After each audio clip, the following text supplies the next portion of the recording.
Hey guys, we're going to go ahead and read the next chapter of the BFG called The Queen. If you were already in the Zoom call about an hour ago, you got to hear it and read it along with us then. If not, go ahead and tune in now. You'll notice we did the notice and wonder chart here behind me, so if you need a little help on the assignment, maybe have that notice and wonder in your packet out and you can take a look at what we did and then add more to it on your own. So here we go, The Queen. It starts on 147 if you're reading along with us. Dawn came at last, and the rim of a lemon-colored sun rose up behind the rooftop somewhere behind Victoria Station. A while later, Sophie felt a little of its warmth on her back and was grateful. In the distance, she heard a church clock striking. She counted the strikes. There were 7. She found it almost impossible to believe that she, Sophie, a little orphan of no real importance in the world, was at this moment actually sitting high above the ground on the windowsill of the Queen of England's bedroom, with the Queen herself asleep in there behind the curtain not more than 5 yards away.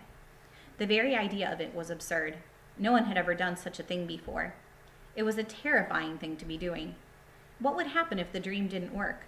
No one, least of all the Queen, would believe a word of her story. It seemed possible that nobody had ever woken up to find a small child sitting behind the curtains on his or her windowsill. The Queen was bound to get a shock. Who wouldn't?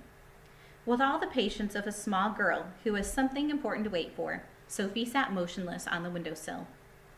How much longer, she wondered. What time do queens wake up? Faint stirrings and distant sounds came to her from deep inside the belly of the palace.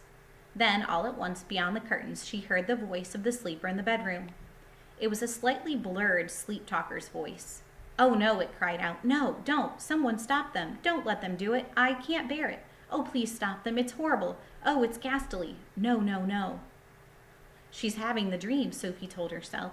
It must be really horrid. I feel so sorry for her. But it has to be done. After that, there were a few moans. Then there was a long silence. Sophie waited. She looked over her shoulder. She was terrified that she would see the man with the dog down in the garden staring up at her. But the garden was deserted. A pale summer mist hung over it like smoke. It was an enormous garden, very beautiful, with a large, funny-shaped lake at the far end. There was an island in the lake, and there were ducks swimming on the water. Inside the room beyond the curtains, Sophie suddenly heard what was obviously a knock on the door. She heard the doorknob being turned. She heard someone entering the room. "Good morning, Your Magister," a woman was saying. It was the voice of an oldish person. There was a pause, and then a slight rattle of china and silver. "Will you have your tray on the bed, ma'am, or on the table?" "Oh, Mary, something awful has just happened." This was a voice Sophie had heard many times on radio and television, especially on Christmas Day. It was a very well-known voice. "Whatever is it, ma'am?" "I've just had the most frightful dream. It was a nightmare. It was awful." "Oh, I am sorry, ma'am, but don't be stressed. You're awake now, and it will go away. It was only a dream, ma'am." "Do you know what I dreamt, Mary? I dreamt that girls and boys were being snatched out of their beds at boarding school and were being eaten by the most ghastly giants. The giants were putting their arms in through the dormitory windows and plucking the children out with their fingers. One lot from a girls' school and another from a boys' school. It was all so vivid, Mary. It was so real." There was a silence, and Sophie waited. She was quivering with excitement. But why the silence? Why didn't the other one, the maid, why didn't she say something? "What on earth's the matter, Mary?" the famous voice was saying. There was another silence. "Mary, you've gone as white as a sheet. Are you feeling ill?" There was suddenly a crash and a clatter of crockery which could have only meant that the tray the maid was carrying had fallen out of her hands. "Mary," the famous voice was saying rather sharply, "I think you'd better sit down at once. You look as though you're going to faint. You really mustn't take it so hard just because I've had an awful dream." That isn't the reason, ma'am." The maid's voice was quivering terribly. "Then for heaven's sake, what is the reason?" "I'm very sorry about the tray, ma'am." "Oh, don't worry about the tray. But what on earth was it that made you drop it? Why did you go white as a ghost all of a sudden?" "You haven't seen the papers yet, have you, ma'am?" "No, what do they say?" Sophie heard the rustling of a newspaper as it was being handed over. "It's like the very dream you had in the night, ma'am." "Rubbish, Mary. Where is it?" "On the front page, ma'am. It's the big headlines." "Great Scott," cried the famous voice. 18 girls vanished mysteriously from their beds at Rodian School. 14 boys disappear from Eton.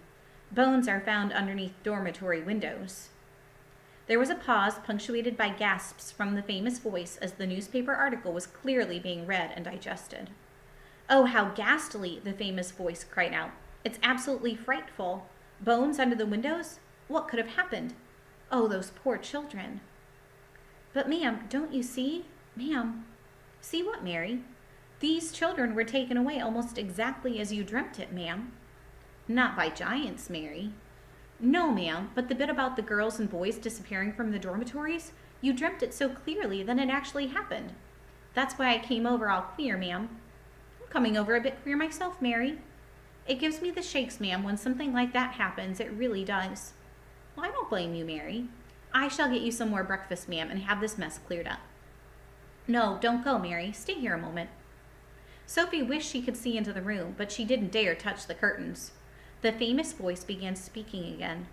"I really did dream about those children, Mary. It was clear as crystal." "I know you did, ma'am.